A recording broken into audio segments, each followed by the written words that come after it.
안녕하세요, 크립토노마드입니다. 지난 6월에 이더리움이 $1000 부근을 찍었을 때 진짜 암호화폐 시장 다 무너지는 것 아니냐 이런 말들 언제나처럼 등장했었습니다.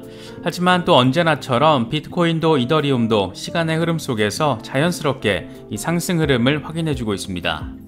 이더리움은 역사적인 이벤트, 전환기적인 이벤트로 꼽히는 지분증명 전환 이슈가 이제 한 달 정도 앞으로 다가오면서 그 관심이 참 뜨겁습니다.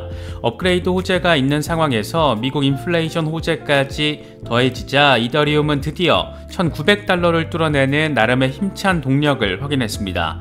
$1000 찍고 두 달 만에, 두 달도 안 돼서 거의 2배 가까운 시세를 확인한 겁니다. 상황 자체는 여러모로 긍정적입니다. 일단 마지막 테스트넷 고원리 테스트넷이 성공적으로 마무리됐다라는 소식이 전해졌습니다. 이게 참 중요한 호재인 것은 세 차례에 걸친 테스트넷에서의 전환이 성공적으로 또 이루어졌다. 이게 의미하는 것은 그만큼 9월 19일 지분증명 전환 가능성을 높이는 부분이기 때문입니다. 차트적인 상황이나 온체인 데이터적인 상황도 꽤 괜찮은 모습을 보이고 있습니다. 이더 거래도 두 달 최고치를 찍는 등 활발히 거래가 이루어지고 있다라는 점, 고래들의 축적이 계속 이어지고 있다라는 점 등은 긍정적인 전망에 대한 기대감을 더 키우는 부분이고, 차트적으로도 여러 분석가들이 $2200 랠리 가능성을 제시하고 있습니다. 이미 $1900를 뚫어내는 동력까지 보여준 만큼 $2000 지지, 돌파 지지 이후에 $2200 정도까지 가는 것도 그렇게 먼 이야기는 아닌 것 같습니다. 지난해 이더리움이 최고가를 달성했을 때 적지 않은 이 시장의 셀럽들은 이더리움 $10,000 가능성에 대해서 꽤나 자주 언급을 했습니다. 이게 기관 자금의 유입이 아주 충분해야 가능성을 점쳐볼 수 있는 것이어서 조금은 먼 이야기 같이 느껴지기도 하는데, 이더리움 머지가 성공적으로 이뤄지면 이더리움이 계속 자금을 끌어들일 것이다, 이런 전망도 나왔습니다. 당장은 아니더라도 이더리움의 성장 과정 속에서 어느 시점에는 $10,000 돌파라는 새로운 이정표를 달성할 수 있지 않을까 기대되는 부분이기도 합니다.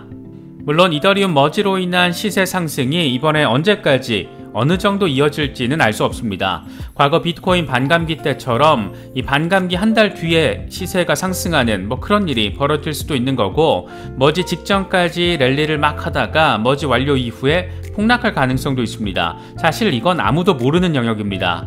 그래서 우리 입장에서는 전반적인 시장 상황과 이 전문가들이 제시하는 분석들 종합해서 흐름 잘 따라가다 만약이라도 폭등한다, 그럼 일정 부분 익절해서 수익화한다, 이런 큰 틀 속에서 대응하는 게 이 초기 투자자가 아니라면, 그러니까 이더리움을 개당 10만원, 20만원에 산 경우가 아니라면 이 가장 현실적인 대응 방식이 될 수 있지 않을까 생각됩니다. 이런 부분들 잘 참고하시면서 이더리움 머지 효과 잘 누리실 수 있으면 좋겠습니다.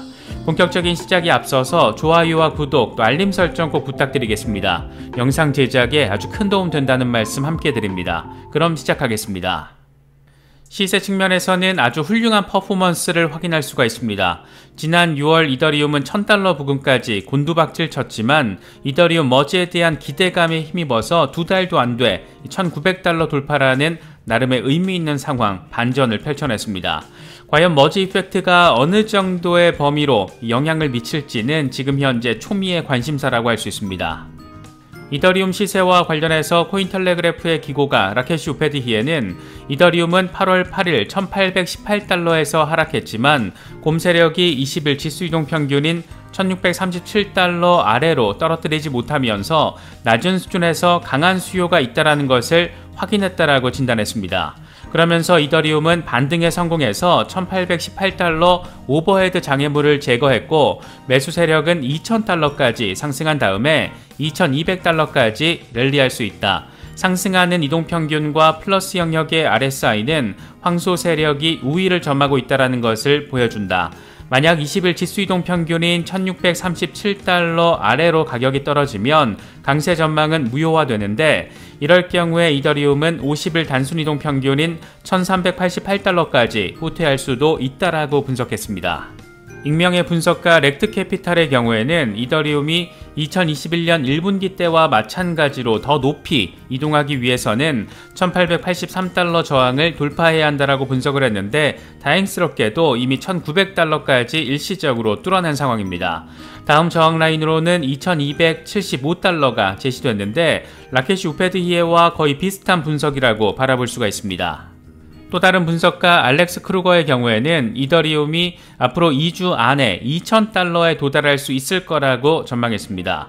그는 미국의 소비자 물가지수가 발표되기 전에 이 같은 전망을 제시했는데 만약 인플레이션이 식어가고 있다는 신호가 나올 경우에 이더리움은 2주 안에 2000달러에 도달할 가능성이 있고 다른 위험 자산들 역시 비슷한 움직임을 보일 것이다 이렇게 전망을 했습니다. 다행스럽게도 인플레이션 상황이 둔화된 것으로 나타나면서 이더리움의 추가 랠리 가능성 역시 현실적으로 높아졌다라고 볼 수 있는데 지금의 저런 정도의 동력이라면 굳이 2주까지나 걸리진 않지 않을까, 2000달러 돌파도 그렇게 멀지 않은 시점에서 바라볼 수 있지 않을까, 그런 기대감도 가지게 되는 것 같습니다. 옵션 시장에서는 더 전폭적인 기대감을 확인할 수가 있습니다. 최근 트레이더들 사이에서는 이더 머지를 앞두고 최대 5,000달러까지 상승할 거라는 분위기가 조성된 점도 파생상품 시장에서 포착됐습니다. 유투데이는 글래스노드 데이터를 인용하면서 현재 파생상품 시장에서 이더리움 가격 상승에 베팅하는 콜옵션이 풋옵션보다 훨씬 많고 베팅 가격은 2,200달러에서 최대 5,000달러까지 나타났습니다. 흥미로운 지점은 이더리움 옵션 상품의 미결제 약정이 66억 달러로 비트코인의 48억 달러를 훌쩍 넘어선 건데 이더리움 옵션 미결제 약정이 비트코인의 것을 앞선 것은 사상 처음 벌어진 일이기도 합니다. 그만큼 트레이더들 사이에서는 9월로 예상되는 이더리움 머지에 대한 기대감이 엄청나게 크고 이게 지금 파생상품 시장에 꽤나 적극적으로 반영돼 있다는 점도 느낄 수 있는 부분입니다.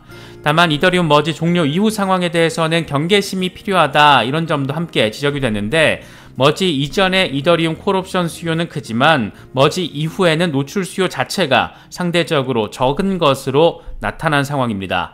이에 대해서 유투데이는 소문의 사고 뉴스의 판다 이 같은 이벤트가 트레이더들이 대비하고 있는 것으로 볼 수 있다라고 설명하기도 했습니다. 이런 점은 우리에게 있어서도 매우 많이 중요한 지점이 아닐까 생각됩니다.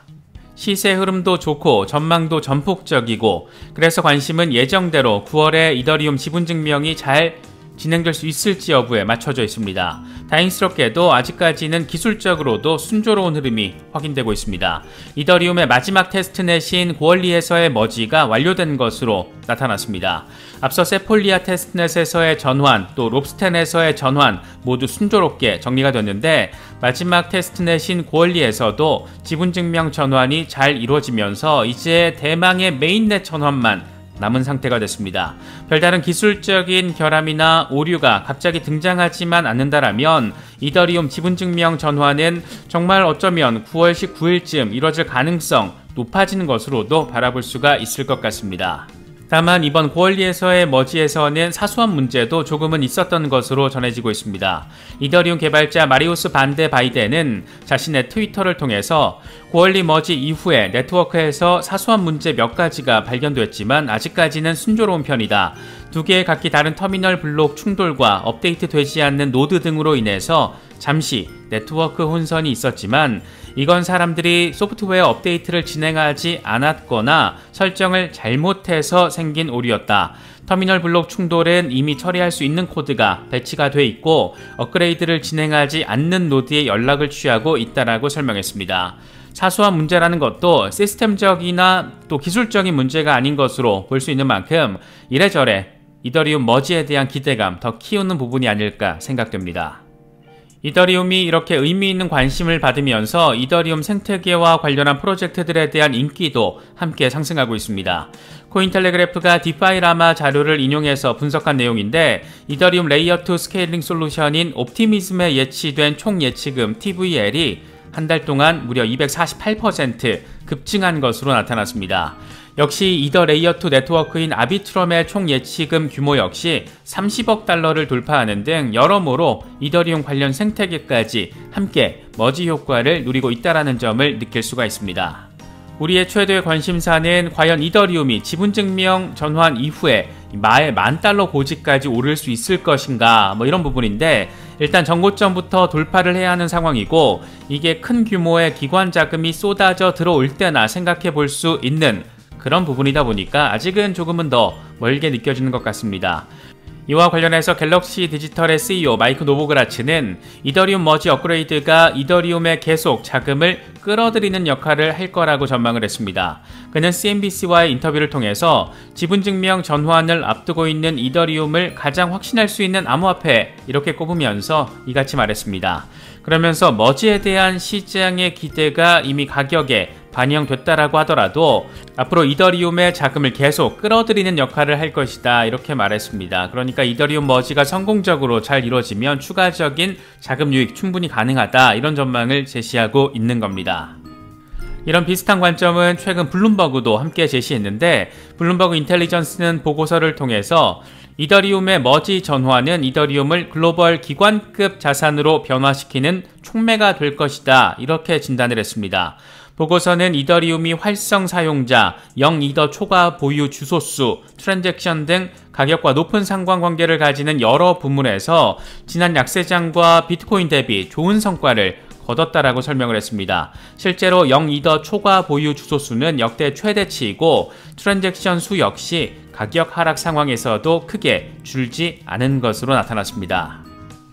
이처럼 이더리움이 지분증명 전환과 맞물려서 전고점도 뚫어주고 $10,000 고지도 달성해주면 더할 나위 없이 좋겠지만 이게 또 어떻게 될지는 사실 아무도 모릅니다. 진짜 미친 척 전고 뚫고 $10,000 랠리 뭐 할 수도 있을 거고 또 머지 직전까지 의미 있는 큰 폭의 랠리를 하다가 머지 종료와 함께 폭락을 할 수도 있을 거고 머지 효과가 한참 뒤에 제대로 본격화될 수도 있습니다. 이걸 단언적으로 말할 수 있는 사람은 없을 겁니다. 그래서 어느 정도 의미 있는 랠리를 통해서 수익권에 들어가 있을 때는 수익화가 반드시 필요하다라고 생각해야 하지 않을까 개인적으로는 바라보고 있는데 최근 마크 큐반이 이 머지 기대감이 너무 높아서 가격 거품 우려가 있다. 이런 멘트는 반드시 참고해야 하는 상황이 아닐까. 마크 큐반이라는 인물에 대한 신뢰도가 그렇게 높지 않더라도 이 같은 멘트 자체는 꽤나 우리에게 필요한 부분이 아닐까 생각되기도 합니다. 긍정적인 기대감과 더불어서 최악의 가능성도 함께 테이블 위에 올려놓고 결국 최종 선택은 투자자인 나 자신이 내리는 것이다. 이런 생각이 꽤나 필요한 시기가 아닐까 싶습니다. 그래도 긍정적인 흐름들이 계속 확인되고 있고 기대감이 여기저기서 작용하고 있다 보니까 뭔가 더 마음의 기대감을 품게 되는 것 같습니다. 여러 소식들 잘 참고하시면서 이더리움의 역사적인 머지 이벤트 효과 잘 누리실 수 있으면 좋겠습니다. 이번에 준비한 영상은 여기까지입니다. 영상이 도움이 되셨다면 좋아요와 구독 또 알림 설정 꼭 부탁드리겠습니다. 영상 제작에 아주 큰 도움 된다는 말씀 함께 드립니다. 언제나 성투하시기를 기원하겠습니다. 시청해주셔서 감사합니다. 지금까지 크립토 노마디였습니다.